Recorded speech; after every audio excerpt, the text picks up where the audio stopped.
The city was alive with lights, a buzzing metropolis that pulsed with energy as Ella adjusted her pearl earrings, staring at her reflection in the gilded mirror of the hotel suite. The dinner invitation had arrived only days earlier, an exclusive affair hosted by Mark's enigmatic boss, Alexander Grayson. It was an evening Ella felt unprepared for. Mark had worked tirelessly for the past decade to ascend the corporate ladder, but she'd always been the unseen hand, steadying him when the climb became treacherous. The private dining room of Le Marais, one of Manhattan's most coveted culinary gems, was breathtaking. Floor-to-ceiling windows overlooked the shimmering skyline, and the atmosphere hummed with muted sophistication.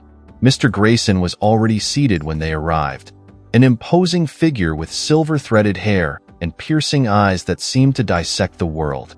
He greeted them warmly, but there was something about his presence that made Ella's skin prickle. A glimpse behind the curtain dinner began with delicate amuse-bouches and a discussion of Mark's latest project, a high-stakes merger that had consumed him for months. Grayson was gracious, praising Mark's tenacity and innovation. Yet, as the conversation unfolded, Ella felt his gaze shift to her, a flicker of something inscrutable passing through his expression. "Ella," he said, his baritone smooth as velvet, "Mark tells me you're the bedrock of his success. It's rare to see such steadfast support in this city." She smiled politely, unsure how to respond. "I try to help where I can."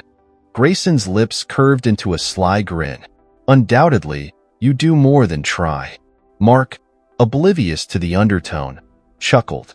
"She's my anchor, that's for sure." It was a harmless comment, but the way Grayson's eyes lingered on her left Ella uneasy. The first ripple by the time the entrees arrived, an artful presentation of seared duck breast and caramelized shallots. Grayson's comments had grown bolder. "You have an elegance, Ella," he remarked, "poised, yet approachable. It's a rare quality." "Thank you," she murmured, feeling the weight of Mark's obliviousness as he laughed at something on his phone. A work email, perhaps? The evening's climax began innocuously enough. Mark excused himself to take a call.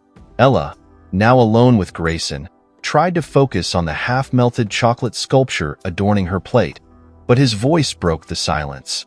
"Mark's a lucky man," he said, leaning forward, his tone suddenly intimate.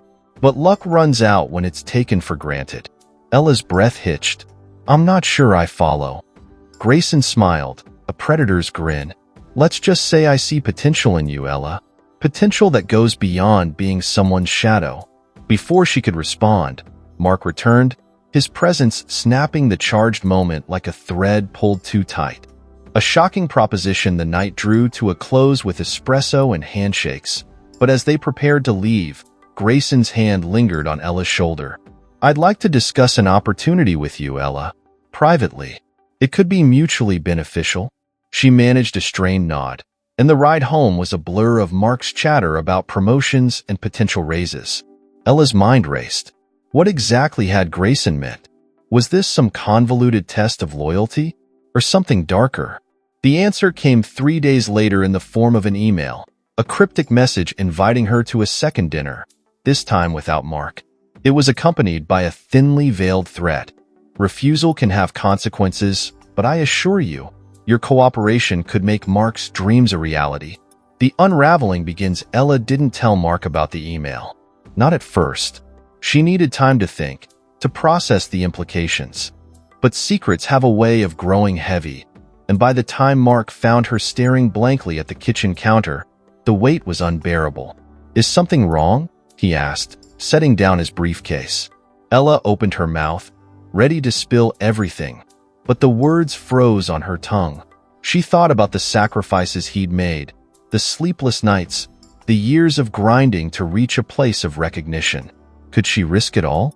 Instead, she shook her head. "Just tired." Mark smiled, brushing a kiss across her temple. "I get it. Long week. Don't worry. Things are looking up." As he disappeared down the hall, her phone buzzed with another email notification. This time, it was a location. The Madison Suite, Hotel Ritz, 8 p.m. The message wasn't signed, but it didn't need to be. Ella's heart pounded as she stared at the screen. One decision could unravel everything she built, everything Mark had worked for. But another decision could leave her vulnerable, entangled in a web she might never escape. She deleted the message, but the shadow of its contents loomed large. Ella couldn't shake the weight of the email. All day, her mind reeled with questions she didn't dare speak aloud. The stakes of her next move felt monumental. If she ignored Grayson's invitation, what might he do? Mark's career hung in the balance. And yet, accepting it meant walking into a trap she didn't fully understand. By the time Thursday evening arrived, Ella found herself in front of her closet, rifling through a sea of dresses. She hated how much thought she was giving this. Grayson wasn't someone she wanted to impress, but appearing indifferent seemed equally dangerous. Settling on a simple black sheath dress and low heels, Ella stared at her reflection. "You're not doing this for him," she whispered to herself. "This is for Mark." She left the house before Mark returned from work, leaving a hastily scribbled note. "Meeting an old friend for dinner. Don't wait up." The lie felt like a betrayal, but the truth was far worse. The Madison Suite the Ritz was as opulent as Ella had imagined. Ornate chandeliers cast a golden glow over polished marble floors, and impeccably dressed guests floated through the lobby.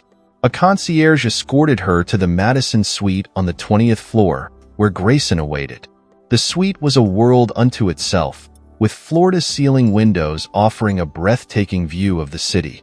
Grayson stood near a sleek bar cart, pouring 2 glasses of an amber liquid that shimmered in the dim light. "Ella," he greeted her warmly, though his smile held a dangerous edge. "You look stunning." "Thank you," she replied stiffly, taking the drink he offered. She didn't sip it.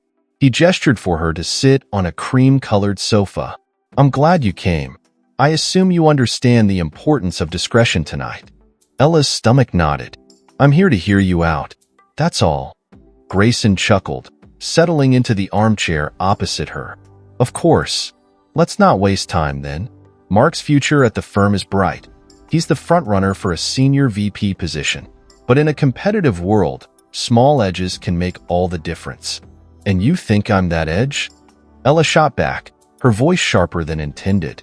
He studied her, unfazed. "Your loyalty to Mark is admirable. But loyalty doesn't always mean self-sacrifice. Sometimes, it means taking control of a situation to secure what's best for both of you." Grayson leaned forward, resting his elbows on his knees. "Mark's career is safe, Ella. If you and I reach an understanding." Lines drawn and crossed, Ella's pulse raced. "What kind of understanding?" Grayson's smirk deepened. "I won't insult your intelligence by pretending this is a purely professional matter. I find you captivating, and I believe we could enjoy each other's company." Her jaw clenched. "You're asking me to have an affair." "I'm asking you to consider the broader picture," he corrected smoothly. "This isn't about romance or betrayal. It's about influence, power, aligning our interests in a way that benefits us both." Ella stood abruptly, her heart hammering. "You're disgusting." Grayson rose as well, blocking her path to the door. His tone remained calm, but his eyes flashed with menace. "Think carefully, Ella. This isn't about me. It's about you and Mark. Turning me down doesn't just hurt you. It hurts him, his career, his future." She stepped back, panic rising. "This is blackmail." Grayson shrugged, unperturbed. "Call it what you will. But you know I have the leverage to back it up." Secrets in the shadows. Ella left the suite trembling, his final words echoing in her ears. The ride home felt surreal, the city blurring into an incoherent smear of lights and shadows. How had she ended up here, cornered by a man who held so much power over their lives? When she reached home, Mark was already asleep, sprawled across the bed with his laptop still open beside him. She stood in the doorway, watching the gentle rise and fall of his chest. He looked peaceful, oblivious. If only she could tell him. But what good would it do? She'd seen Grayson's ruthlessness firsthand. There was no telling how far he'd go if she resisted. The unexpected visitor the next morning, Ella tried to bury the events of the previous night under routine. She busied herself with errands and calls, determined to act normal. But by mid-afternoon, a knock at the door shattered her fragile calm. Standing on the doorstep was a young woman Ella didn't recognize. She was striking, with sharp cheekbones and a sleek bob, her expression unreadable. "Ella?" the woman asked, her voice low and measured. "I'm Claire, Alexander Grayson's assistant." Ella's blood ran cold. "What do you want?" Claire glanced over her shoulder before stepping closer. "I shouldn't be here, but I need to warn you. He's done this before." "Done what?" Ella whispered, her heart pounding. "Used his position to manipulate people. Women, specifically. You're not the first, and you won't be the last unless someone stops him." Ella's mind whirled. "Why are you telling me this?" Claire hesitated. "Because I've been where you are, and I know how it ends if you don't fight back." Before Ella could respond, Claire pressed a folded piece of paper into her hand. "This has everything you need. Use it wisely." Then she was gone, leaving Ella standing in the doorway with more questions than answers. She unfolded the paper with shaking hands. It was a list of names, women, dates, places, and at the bottom, a single phone number with the words, "Call if you want to take him down." A dangerous game begins that evening. Ella sat alone in the living room. The list spread out before her like a roadmap to ruin. Each name represented someone who had crossed paths with Grayson and potentially suffered for it. But exposing him wouldn't come without risks. If she failed, the fallout could destroy Mark's career, their life, everything. The phone on the coffee table seemed to mock her, daring her to act. As the clock ticked toward midnight, Ella reached for it, her fingers trembling. The line rang once, twice, and then a voice answered. "I was wondering when you'd call." Ella froze. It wasn't the woman's voice she expected. It was Grayson. The sound of Alexander Grayson's voice on the other end of the line chilled Ella to her core. She had expected to hear the mysterious Claire, the woman who had handed her the list, or perhaps someone connected to her. Instead, it was him, the man whose mere presence had turned her life upside down. "You're surprisingly resourceful," he said smoothly, as if they were merely discussing the weather. "But I have to wonder, what exactly were you hoping to accomplish?" Ella clenched the phone tighter, her breath hitching. "How did you know you'd call?" Grayson interrupted, his tone smug. "Let's just say I make it my business to anticipate these things. And as for Claire, she's not as clever as she thinks." Ella's mind raced. Had Claire betrayed her? Or was Grayson simply playing another of his cruel games? "What do you want from me?" she demanded, her voice shaking despite her best efforts to sound composed. Grayson chuckled, the sound sending shivers down her spine. "The same thing I wanted before. Cooperation. I told you, Ella, this doesn't have to be messy." The reluctant ally after the call ended. Ella sat in stunned silence, the list of names still spread before her. She felt trapped, every move she made only tightening the snare Grayson had laid around her. But one thing was clear. If she was going to outmaneuver him, she needed to know more. The first step was Claire. Ella found the number Claire had scribbled on the list and called it, half expecting Grayson to answer again. But this time, it was her. "Ella," Claire said, her voice urgent, "did he contact you?" "He answered the number you gave me," Ella replied, trying to keep the panic from her voice. "What's going on?" There was a pause before Claire spoke again, her tone darker now. "He's watching me. I shouldn't have reached out to you, but I couldn't let you face him alone." "Why?" Ella asked, her frustration bubbling to the surface. "Why put yourself in danger for someone you don't even know?" "Because I know what he's capable of," Claire replied. "And I know what it's like to have him ruin your life." Ella gripped the phone tightly, sensing the weight of Claire's words. "What did he do to you?" Claire hesitated, then sighed. "Not over the phone. Meet me tomorrow at the Broadstone Cafe, 2 p.m. I'll explain everything." Unveiling the past, the cafe was bustling when Ella arrived, the hum of conversation and clinking dishes masking her anxiety. Claire sat at a corner table, her posture tense and her eyes scanning the room like a hunted animal. "Over here," she called, gesturing Ella to join her. As soon as Ella sat, Claire slid a manila folder across the table. "This is everything I've gathered on him over the years. He's untouchable in public, but privately, he's left a trail of destruction." Ella opened the folder, her eyes scanning its contents. Photos, emails, and statements from women who had suffered at Grayson's hands. Each story was a mirror of her own. Unwanted advances, veiled threats, careers destroyed when they resisted. How has he gotten away with this? Ella whispered, horrified. "Power," Claire said bitterly, "and fear." Most of these women didn't come forward because they knew what he'd do to them. Ella's stomach churned. The stakes felt impossibly high. But as she read through the dossier, she noticed something curious, a name that appeared more than once. Hannah Parker. "Who's Hannah?" Ella asked, pointing to the name. Claire's expression darkened. She was his biggest mistake. Hannah was the wife of one of Grayson's business rivals.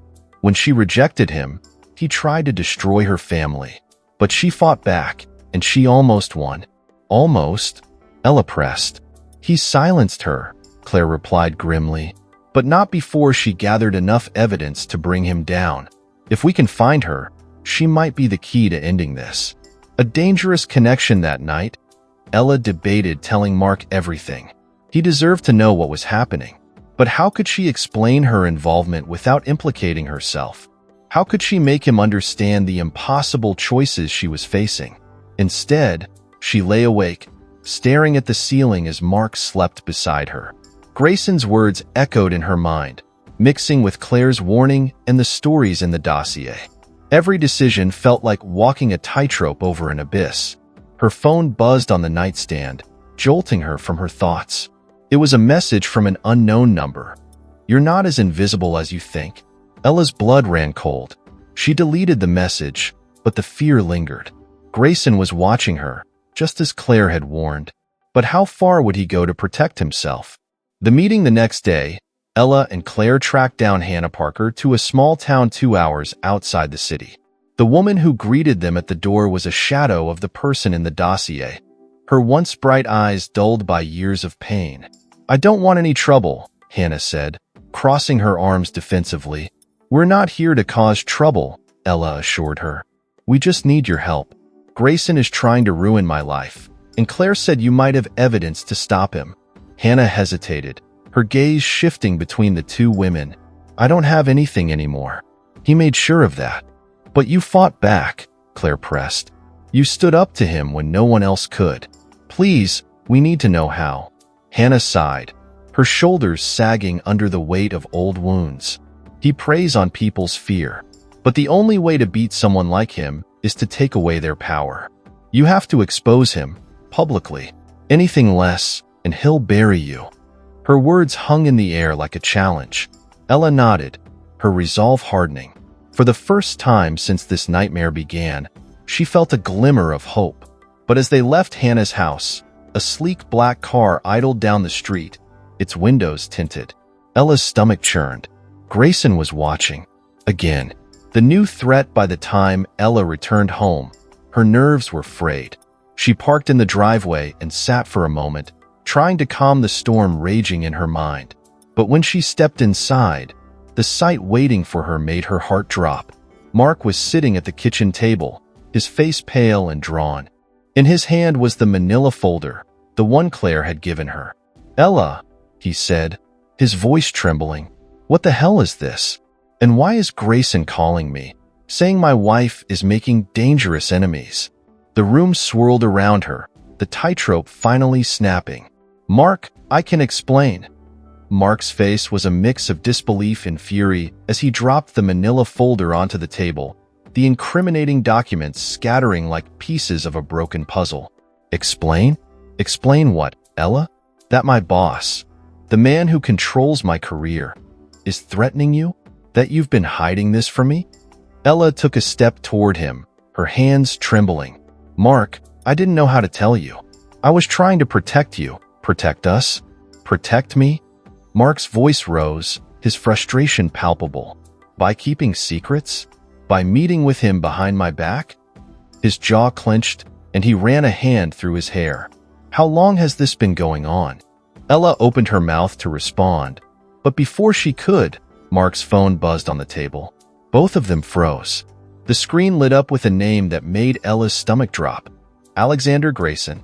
Mark snatched the phone and stared at it for a moment before rejecting the call. "This is unbelievable," he muttered. "What does he want now?" "He's trying to control us," Ella said, her voice urgent. "He wants to keep you in line by using me as leverage." Mark's eyes narrowed. "Leverage for what? Did he proposition you?" The question came out as a whisper, but the weight behind it was crushing. Ella hesitated for a moment too long, and the silence spoke volumes. Mark's expression darkened, the betrayal hitting him like a physical blow. "I can't believe this." The hidden agenda as the tension between them mounted. Ella's phone buzzed next. She flinched, dreading what new torment awaited her. The message was from an unknown number. "You should have listened. Now both of you will pay." She showed it to Mark, who read it with a grim expression. "He's not bluffing," Mark said, pacing the kitchen. "He has the power to destroy everything we've built." "Then we have to fight back," Ella said, her voice firmer now. "We can't let him manipulate us like this." Mark stopped pacing and turned to her, his eyes filled with doubt. "How?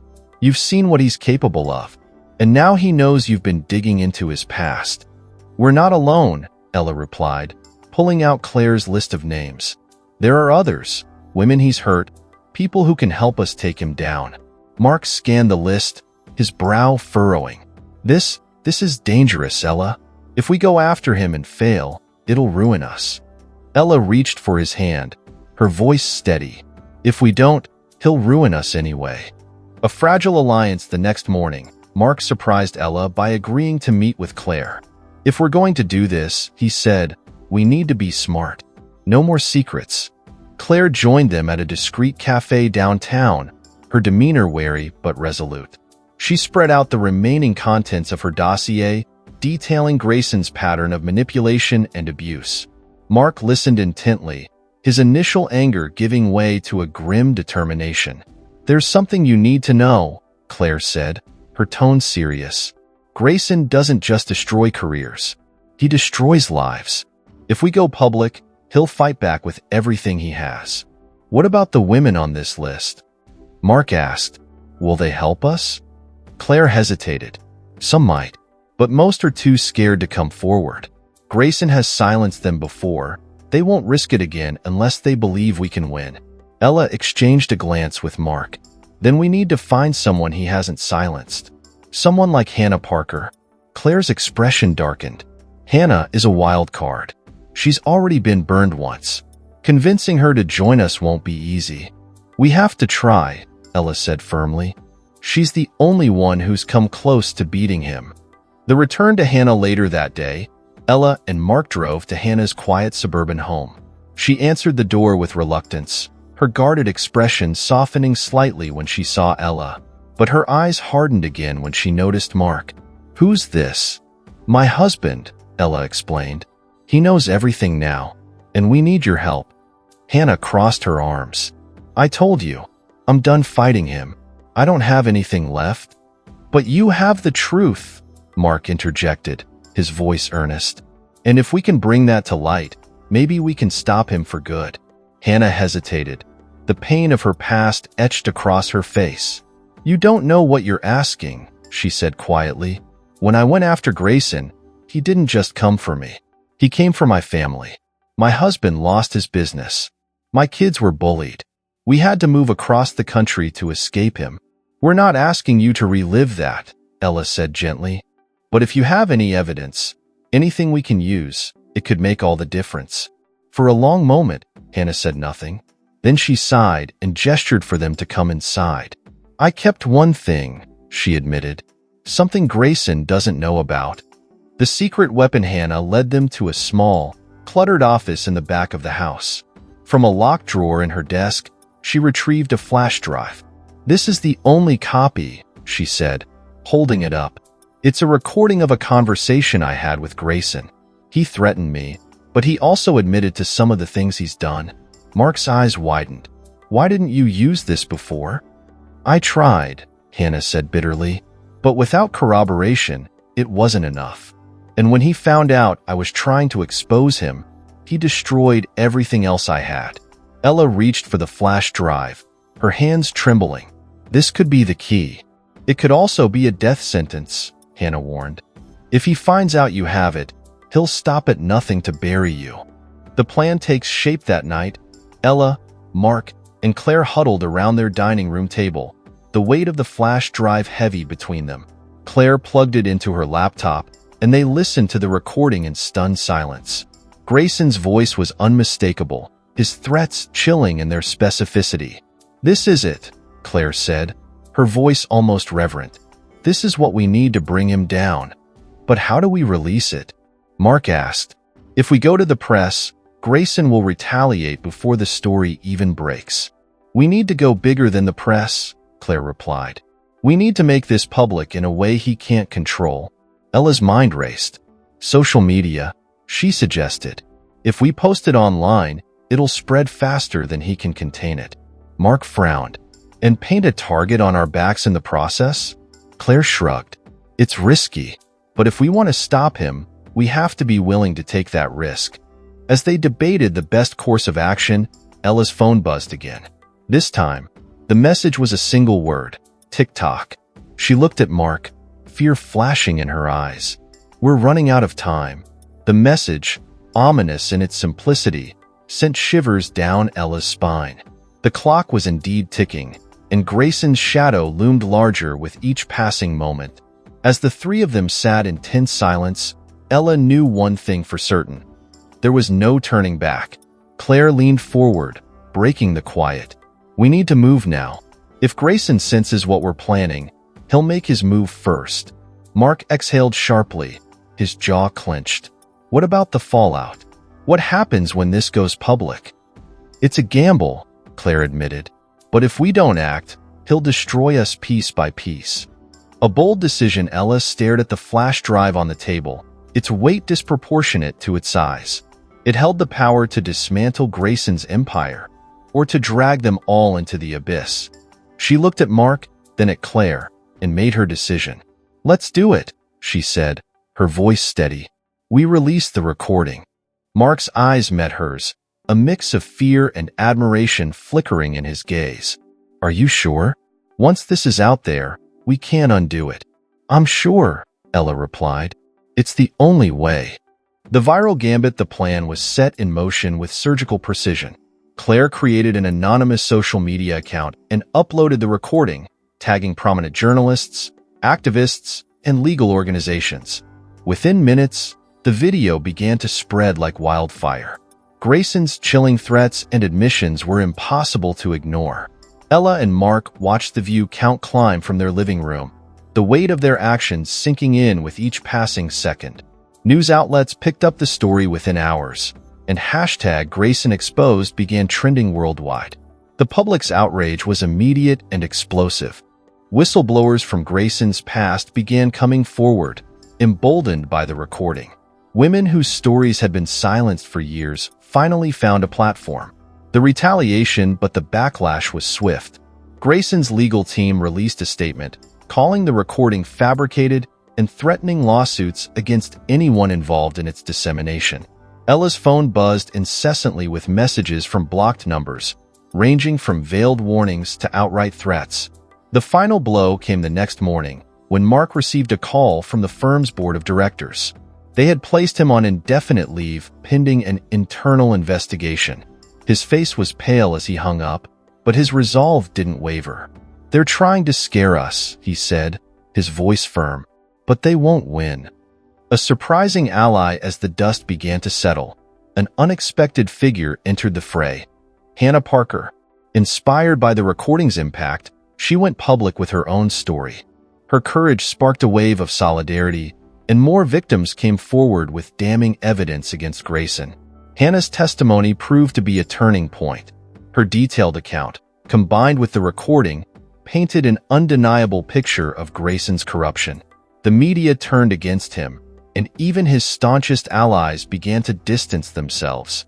The empire crumbles within weeks. Grayson's carefully constructed empire began to collapse. The board of directors launched a formal investigation, and the SEC announced a probe into his business dealings. Grayson's once unshakable confidence faltered, and for the first time, he seemed vulnerable. Ella and Mark watched the news coverage with a mix of relief and disbelief. Their lives had been upended, but they had survived the storm. One evening, as they sat together on the couch, Ella turned to Mark. "Do you think it's over?" Mark hesitated before answering. "For him? Yes. For us? I think we're just beginning." Rebuilding the future as Grayson faced legal battles and public disgrace, Ella and Mark began to pick up the pieces of their lives. The firm eventually reinstated Mark, but he declined the offer, choosing instead to pursue a new path, one free from Grayson's shadow. Ella found herself reflecting on the ordeal, realizing how much she had underestimated her own strength. She had always been Mark's anchor, but now she knew she was capable of so much more. The final twist months later, as the world moved on from the scandal, Ella received an unexpected envelope in the mail. It contained a handwritten note from Grayson. "Ella, you played your part well. But remember, chess is a game of patience. The king may fall, but the board remains. Watch your next moves carefully." There was no signature, but the threat was clear.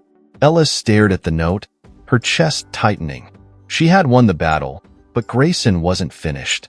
She crumpled the note and threw it into the fire, watching